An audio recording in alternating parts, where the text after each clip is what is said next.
Watashi wa Nanun. I am Chris, and this is Chris in English. And today, I want to know, are you ready for some football? That's the question of the day. Why? Why is that the question of the day today? Because today is the start of football season here in the United States. We get sports back. We get sports back. We've had baseball for a while now. Basketball is in full swing. And now finally we are adding American football to the mix. So today we're going to talk a little bit about some American football. One of my favorites. We'll also have our word of the day. We'll talk a little bit about definite articles. Hello, Margie Davis. My mom is in the house. Good to see you. Today we're going to talk about American football, because today is the start of American football. I'll give you the San Diego coronavirus update. We'll do our word of the day. I hope today's word of the day is not too expensive. Is that a clue? Is that a hint about what our word of the day might be? I think it is. That's our plan for today. And then, of course, at the end, we'll have a little bit of time to chat. I'll answer any questions that you have. And then we will go and spend the rest of our Thursday as we please and as we should. So let's get to it. Let's get started. Let's start with the coronavirus update here in San Diego. San Diego is slowly starting to open back up, but lately we have had some a downturn in our numbers. So where are we today? San Diego has had a total of 41,387 cases. We added 247 cases yesterday. That's not too good. That's not too bad. It's not too good. It's not too bad. We had 12 deaths in San Diego County yesterday, and every death is a sadness. But it's not the same as having 400, 300, 200, 100 deaths a day. It's not exactly the same as that. So, San Diego, California, we are doing better. California, in general, has 749,000 cases. We added 3,083 cases yesterday. California has had a total of 13,990 deaths, adding 147 yesterday. Each death is a sadness to us. And boy, is California really in the thick of it right now, huh? We've got the coronavirus happening. We've got high unemployment, and now the state is burning down. I don't know if you guys are watching the news, but there's lots of fires here in California. If you are in California, just keep your eye on the news and stay safe. Here in the United States, we have 6.38 million total cases of coronavirus. We added another 33,201 yesterday. We have a total of 191,000 deaths, adding another 1,100 yesterday. And that's where the problem is. It's not San Diego. San Diego's numbers are coming down. It's not California. California's numbers are coming down, even though we're in the thick of it. But the United States, the numbers are still going up and going up too fast. I hope that we will, all of us, start doing the right things, the things we know how to do. Wash your hands all the time. Wear your mask. For example, I have this really cool Star Wars mask that I like to wear when I leave my house. See, it's Star Wars. That makes it cool.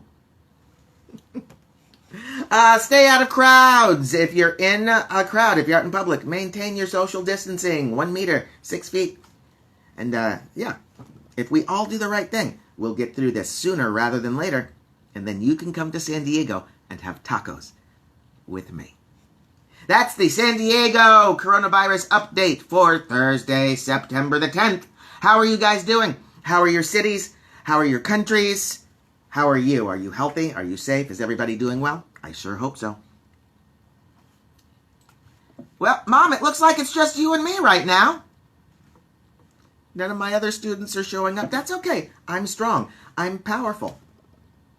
But in my heart, I am, as they say in Japan, I am chikaramochi in my kokoro. I am strong in my heart. Or I try to be. You've been very patient, Mom, so I'm going to give it to you. I know what you've been waiting for. It is our word of the day. Yes, I'm going to teach you a word that you can use in the English-speaking world. Hey, we got Yuka. Yuka Yokohama in the house. Good to see you. Yuka, I just saw the best picture of you at Disneyland. That's great. Did you know, you might not know this, but Disneyland is one of my favorite places in the world. Did you have fun? Did you have a good, it looked like you were having fun in the picture. What did you do? What was your favorite ride? Tell me. I really want to know. Because I love Disneyland. And if I can't go to Disneyland myself, I want to experience Disneyland through you. How was your trip? I hope it was fun. Here it is. Our word of the day. It's a noun. And it's the act of spending too much money. It's a personality trait in a person who spends too much money. Our word of the day is prodigality. Prodigality, the act or trait of spending too much money. Someone who spends too much money, they're always at the mall, they're always online shopping. We say that they have prodigality. It's a good word. It's a noun. I would say that this is a once a month word. You're not going to use this word every day. You're not going to use this word every week. But you'll run into this word maybe once a month, once every couple of months. It's a great word for academic English. If you're taking an academic English test, you might see this word. If you are doing academic writing, you might want to use this word. Prodigality, the act of spending too much money. Here's your spelling. P-R-O-D-I-G-A-L-I-T-Y. There's that I-L-I-T-Y ending. That gives us our noun. Prodigality. Here's a sentence for you. He wanted to buy a house, but his prodigality prevented him from saving enough money. He spent too much money. He was always spending money, so he couldn't save enough money to buy a house. Prodigality. What's Yuka saying? Yuka had fun at Disneyland, and her favorite ride is my favorite ride, Star Tours. Awesome. Awesome. I love that ride. When that ride opened, I went that first week. I went on Star Tours the first week that it opened. I love it. Every time I go to Disneyland, it's one of the first rides I ride, and sometimes even the last ride I ride. I like it that much. I'm glad you enjoyed it, Yuka. I'm very glad you liked it. What else? Are you healthy? Are you safe? Is your family doing well? I want to know. I want to know. Prodigality, that's our word of the day, the act or trait of spending too much money. Here's another sentence for you. Even people who win the lottery, even someone who wins $50 million, they need to avoid prodigality. People who win the lottery, they still need to avoid prodigality. They still need to try and not spend all of their money. That's our word of the day. Do you have a sentence for me? Do you have a sentence using our word of the day, prodigality, P-R-O-D-I-G-A-L-I-T-Y? If you do, please write it right there. See where I'm pointing? You can write things right there. If you write something right there, I'll see it. I'll see it. I'll read it to the world. You'll be internet famous. Today is a very good day in the United States. I know my dad is very excited. He has been doing a countdown to the beginning of football. Hey, I've got a sentence here. Margie Davis, that's my mom. My mom has a sentence with our word of the day. You have to have money to have prodigality. Very good, Mom. It's true. It's true. You can't spend a lot of money if you don't have a lot of money. Actually, I think that's why we invented credit cards. Prodigality is our word of the day, the act or trait of spending too much money. My dad has been counting down football all week. He's very excited for today, the day that football starts back up. 68-78. Good to see you to date. I hope you're doing well. We're talking about football. American football starts again today. Isn't that exciting?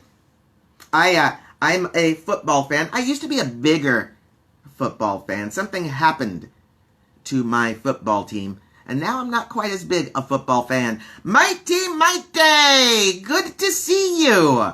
I hope you're doing well. I hope you're safe and healthy in Brazil.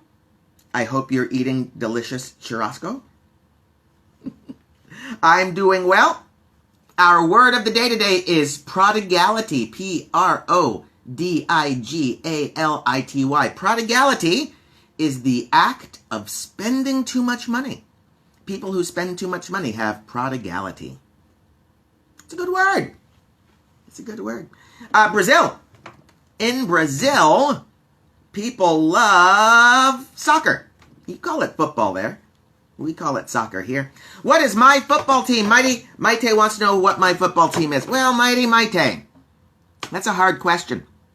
About 2, maybe 3 years ago, San Diego had a football team, the San Diego Chargers. San Diego Superchargers, San Diego Chargers. Charge. I know the song. I was a fan. I loved them. But then the San Diego Chargers moved out of San Diego. They left the city. They left me. And since fair is fair, I left them. I don't have a football team right now. I have no team that I actively root for. I'll be honest, after the San Diego the San Diego Chargers left San Diego, I probably didn't watch football for 2 seasons. That's how mad I was. I might watch some football this season, simply because what else am I going to do? I can't go out. I've done everything here. I even finished Netflix. Did I tell you guys that? I finished Netflix. Everything on Netflix, I finished it. I watched it all. All!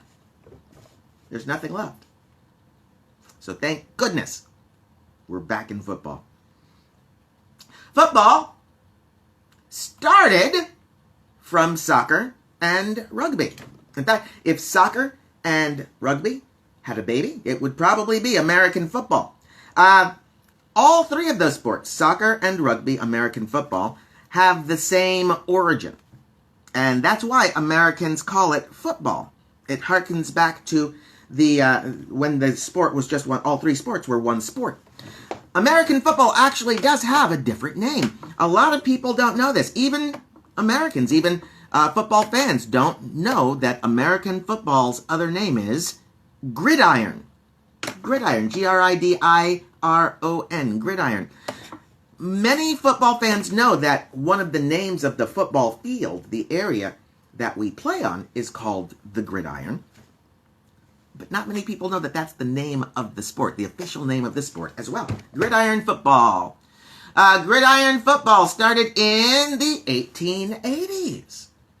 Yeah. It started off just as a version of rugby. Had all the rules of rugby. That included no throwing the ball. You can't pass the ball in rugby. There were lots of rules, like you couldn't block someone who was trying to tackle the person with the ball. There were lots of different rules that didn't look like the game we know today back in the early 1800s until a man named Walter Camp created and headed a committee to change the rules. He added a bunch of rules that we have now, even though those rules changed a lot even since he created them. He created the pass play. The ability of a quarterback to throw the ball was not always in American football. Walter Camp brought that rule into the game. He was also the person who came up with the scoring system for American football, even though then it was very different. Today in American football, if you score a touchdown, you get 6 points. Mr. Camp's original rules said that you received 4 points. Yeah, and if you kicked the ball, what we would today call a field goal, that would give you today 3 points, you would get 5 points for that. So kicking the ball was more valuable than running or passing the ball into the end zone. Another man who was very instrumental to American football, his name is Glenn Pop Warner. He was a college football coach. but he became very famous when he gave a speech to children athletes. There was a man who had a factory, and all of the teenage boys in his town would vandalize his factory. They would break the windows, they would paint, they would steal things. So this guy, he came up with this idea. He decided he was going to create a football league to give all of these teenagers something to do that was better than breaking his factory. To help get this started, he asked Glenn Pop Warner, Pop was the man's nickname, to come and talk to these children and tell them about the glories of football, and he did. And he became instrumental in that youth league. So instrumental, in fact, that today, youth football for children, for young people, is called Pop Warner. It's named for this man who helped introduce football to children. And of course, he was a college football coach. In the United States, college football is very important. National League football, NFL football, professional football is played usually on Sundays, sometimes on Thursdays, like today, and then very often on Mondays. It's a very big tradition, Monday Night Football. College football is traditionally played on Saturdays. Yeah. The very first college football game was played on November the 6th, 1869. It was versus Rutgers University. They were the Queensmen, the Rutgers Queensmen, versus the New Jersey Tigers. New Jersey University, now known as Princeton University. Yeah. Football. American football has a lot of history, a lot of statistics, a lot of tradition. Yeah. One of the pieces of history is what we call the greatest game ever played in 1958, the NFL championship. It's called the greatest game ever played between the Baltimore Colts and the New York Giants in Yankee Stadium, a baseball stadium, because they didn't have a championship stadium to play in at the time. Yeah, it's considered the greatest game ever played, and the good news is you can find that game on YouTube. You can find a lot of the old games on YouTube if you're interested in football history. If you're interested in seeing some of the most interesting plays, you can go to YouTube and type interesting football plays, and they'll show you a dozen and more. They'll show you dozens and dozens. Yeah. American football. I'm excited. My TV doesn't have broadcast television. I only have internet. I cut the cord. So I have about 8 hours to figure out how I'm going to watch this game tonight. Don't worry, I'll figure it out. Oh, let's see. One more thing I want to share about American football. His name, I hope I'm getting his name right. John Facedna was a narrator and announcer for something called NFL Films. He did little mini documentaries, 30-minute documentaries about an entire football season, or about a particular game played between two teams, or an exciting championship game. But the man's voice, to this day, I haven't seen these. I watched a couple this week, preparing to talk to you guys about football. But when I was a kid, this man's voice, for me, it was football. It was a deep, resonant voice, and he talked about things like the snowy tundra of Lambeau Field. I loved that thing. It had this great martial music behind it that made every play he talked about seem like an historic battle. Mighty Mr. Mo, good to see you, sir. Welcome to the show. Today is the start of American football. The NFL football season starts today, so I'm just sharing a couple of things that I wanted to share about American football. Another name you should know about football announcing, the great Howard Cosell, who in the 1970s was the voice of sports in the United States and He was the voice of Monday Night Football for a whole generation. So it's not just the players and the coaches that are important to the tradition of American football. Announcers. Stadiums. Yeah. Plays. Football is great. Football's a great sport. I know you guys like your soccer. And I know that for some of you, American football feels a little bit slow. But I hope that this season you will take a moment and watch a game or at least a couple of plays. Learn the names of a couple of players. Invest yourself a little bit. Give yourself a rooting interest in American football. And I promise you, you will have a great time this season. That's what I got to say. That's everything that I have to share. Question of the day, are you ready for some football? I'm ready for some football. How about you guys? Do you have anything you want to share? Is there any question that you want to ask me? Anything that you want to know? Remember, I'm a teacher. I know everything.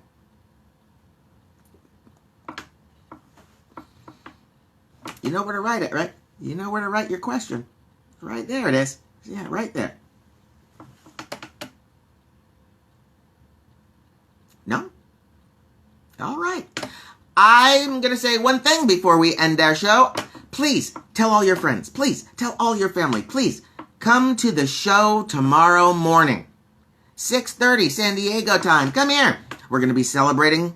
My birthday Sunday. Yes. So tomorrow we're going to talk about 1968. We're going to talk about the last 52 years. We're going to talk about things that I've done, I've thought about. We're going to eat a cupcake right here, live on Instagram. I'm going to eat a cupcake. Tell your friends, tell your family. I want to get the biggest numbers that I've ever had. I think my record for the total number of people I've had live on the show, I think it's 12. My birthday's actually September 13, so let's go for 13. 13. Who will win the game tonight? Let's ask. Alexa, who will win the football game tonight? I couldn't find any games. Oh.